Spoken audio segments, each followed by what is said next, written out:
I hated Superman just as much as most of you did, but I gotta call a spade, all right? We gotta stop with this whole adjusted for inflation thing. I get it. I did not want to see this movie past Man of Steel, not because I hate James Gunn or I'm a Snyder stan, simply because that would indicate that it is a better movie, and then we would probably get more of the same. Usually, that's how you judge a movie, right? You judge a movie by box office numbers. Now, you also have critical acclaim, and you have movies that suck at the box office, but they're great, and you watch them. Austin Powers is an example. Didn't do that well in theaters. It wasn't until it hit VHS, Blu-ray, DVD that it did better. And movies have found second lives beyond the box office. But I did not want to see this movie make a bunch of money because I hated the movie. I would hate to see another movie just like it. But some of you guys, most of you who found me did not like it. Some of you did, and that's fine. Your opinion is, I don't, if you liked it, that's great. But what we can't do is use the adjusted for inflation argument. Adjusted for inflation, Man of Steel is probably close to $1 billion. All right? Probably. I don't know. I haven't done the math. But you know what? You know what movie has never been passed adjusted for inflation and will never be passed adjusted for inflation?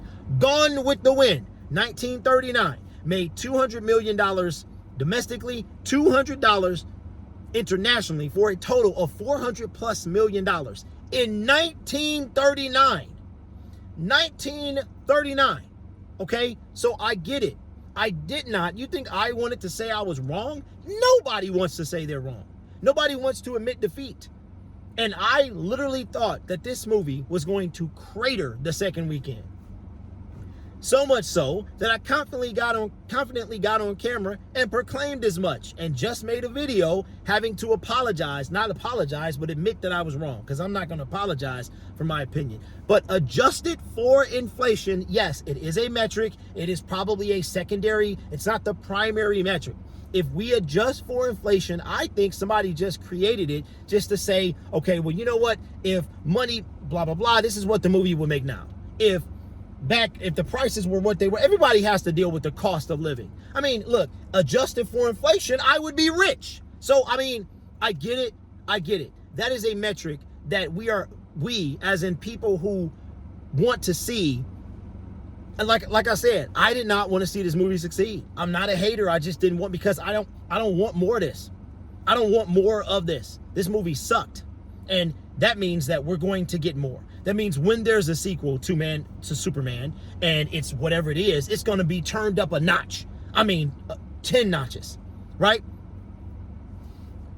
James Gunn's style did not work for this movie, but apparently a lot of people believe that it did. Now, overseas is not doing that well. Well, not as well as Man of Steel. It's got a long way to go. But domestically, this thing is, I mean, it might hit 325.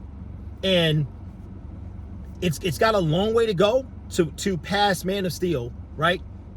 Worldwide box office. I talked, the video specifically was talking about domestic box office, all right? There is a difference. If we adjust it for inflation, everyone would be rich. It's not a go-to to win an argument, right? So, listen. The movie was not good, in my opinion. A lot of you guys liked it. I respect. That's why I don't have anything negative to say about your opinion. It's when you get ridiculous in the comment section that I'm going to clap back. If you well, pick a side. I'm not picking a side. I liked Henry Cavill. I liked Man of Steel. This was my least favorite Superman since Quest for Peace. And I would rather watch Quest for Peace. I would rather watch Superman Returns, which was beyond boring in my opinion, but that's just me. I respect your opinion. I respect how you feel about the movie, but adjusted for inflation is not an argument. It's not an argument, because you would be rich. Everything goes up. Everything goes up. All right. Now, when it comes to movies making money, it is the total box office, right? When we were talking about coming out of the theater, minus all the money that the box office, not the box office, the movie company, all the money that they put in. Now, allegedly, supposedly, Superman costs like 300 million or something like that to make. So in order for it to break even, it has to hit about $700 million. Then all between marketing and all of that stuff, it needs to break even first and then make a profit. From what I understand, it needs to hit about 700 million to do that. It's I don't know if it's going to get there. I don't know if it's going to get there, but domestically in 2025, it will pass Man of Steel. Adjusted for inflation is not, go look it up. Gone with the Wind will always be the highest grossing movie of all time. Do you think Gone with the Wind is the best movie ever? Do you think it should be? Do you think it's deserving of highest grossing movie of all time? I could not imagine. Do you know what it would make? Right now, in 2025, according to the internet, 400 million, almost 100 years later, okay, would equal $4.5 billion. $4.5 billion. And even though Avatar is up there, Titanic is up there, you're never going to go back to what money was worth in 1939. So when those movies go up, then Gone with the Wind is going to go up. It's going to keep going up. So it frustrates me, man, because listen, I hated the movie, but I'm all about being fair. I got to call a spade a spade. Man of Steel will be outgrossed domestically by Superman 2025. Worldwide, it still got some hope. To be honest with you, that's what matters. The worldwide gross is what matters, because if Man of Steel made a profit or made more money worldwide, that's what matters. If Superman doesn't make a profit, that means the studio, that's the word, I couldn't think of it. The studio takes a hit. They have to decide, is it worth investing more money? When our actors could be paid more, James Gunn's going to be one to pay more. Everyone in the movie's probably going to be bigger, better, badder. You know, they're going to want to put more money into it. So you're talking about a budget that could be $350 million. And then we're talking about adjusting for inflation. So now we're going, that movie then, because when the movie was greenlit and budgeted, right, inflation has gone up since then.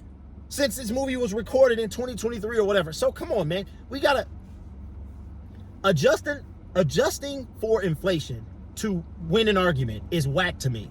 It is a metric that they use, but it's not the Dark Knight grossed this much. Batman Begins did this much. Rises did this much. Adjusted for, okay, it's going to go up all the time. But again, if you're going to use adjusted for inflation, Gone with the Wind will always be the highest grossing movie ever of all time. In almost 100 years, no movie has passed it, adjusting for inflation. Does not mean that you like the movie more. It just means that adjusted for inflation is not an argument. It's not an argument. And I had to make a whole video about this because it's dumb to me. It's dumb. That's why I said in my video, you can have the adjusted for inflation argument. Look at your bank account. Say the most money you've ever had in your bank account and then adjust for inflation. Come on, man. So if Man of Steel or Superman is able to, doesn't pass Man of Steel, you have to consider that Man of Steel was a better movie. I think it was a better movie. The box office will say, without adjusting for inflation, because they include the entire box office. If you look at the video, it said domestic. Look, I get it. I could have made videos talking negative about this movie. Trust me, negativity is where it's at. Fantastic Four. If I would have called it a woke joke disaster, more people would have watched the video. I'm not picking a side here. Batman and Robin sucked. A lot of people hated Batman Forever. I thought it was okay. It was a completely tonal shift from Tim Burton's style, but it was still, I enjoyed it. I left the movie theater thinking, that was different, but I enjoyed it. Batman and Robin came along and just sucked. It was terrible. It was terrible, right? And Batman, as you know, is my favorite superhero ever. And I had to call a spade a spade. I didn't really, The Dark Knight Rises, I mean, it could have been better. It could have been, coming off The Dark Knight was going to be hard to top anyway, but The Dark Knight Rises, it left a lot to be desired. Okay? Still made a whole bunch of money, not adjusted for inflation. So I'm not here to pick a side. I'm not here to start a war. I'm not here to win a war. To me, this movie sucked. That's my opinion. You may have liked it. That's your opinion. We're not going to go to war. We're not going to go to battle. But adjusted for inflation is not an argument, because the highest grossing movie of all time ever for the rest of eternity will be Gone with the Wind. Is that the best movie of all time? So let's see how much of a hit the studio takes. Because after you go through the box office, used to be a time where you could go buy your DVDs or buy your Blu-rays or 4K. Now, I'm not sure how long that's going to be around either. But then you go back to Austin Powers. Austin Powers had rentals and sales and all that stuff. Turn the movie around. Right now, there is a movie. I don't want to say the name of it. There's a movie on Netflix. It's animated and it was produced by Sony. Came out, was not that big of a deal the first week of release. All right. The second week to now, it's been out for about 5 weeks. I think it came out June 20th. It's been out for almost 5 or 6 weeks, and it increasingly gets more and more views. It went from 7 million views to 22 million, 24 million, 26 million. It just came across my feed the other day, and now I got one of the songs stuck in my head because I made a mistake and clicked on the thing, and now it's in my head. I cannot get it out. All right, so I am not here to please anybody. I'm not here to please the Snyderverse or the gun. I don't know, what do you call gun people? Whatever you call the gun people. I'm not here to pick sides. I'm here to call a spade a spade. And right now, in 2025, Superman will pass Man of Steel. I love Henry Cavill. I love him. But that's what the reality is. I don't know. You want me to change it? You want me to change it? Here, let me do this. Let me hold your money. Clear out your bank account. You can cash at me, okay? I'll hold your money, and then we can adjust for inflation in about 5 years. I'll hold it now, adjusted for inflation. Come on, man. I get it, but it's not over yet. It's not over yet. As long as Man of Steel tops the global box office for Superman, Snyder fans, you won, okay? You won. That's how it is. I'm not here to pick a side. I have no side. Batman is my favorite superhero. So, there we go. And I'm still waiting on that. Now, he's probably going to mess up the Brave and the Bold. I'm going to see that. And, but that's like perfectly goofy. If it's anything like the cartoon, perfectly goofy, okay? Come on, y'all. Come on. We got to just keep it a buck sometime.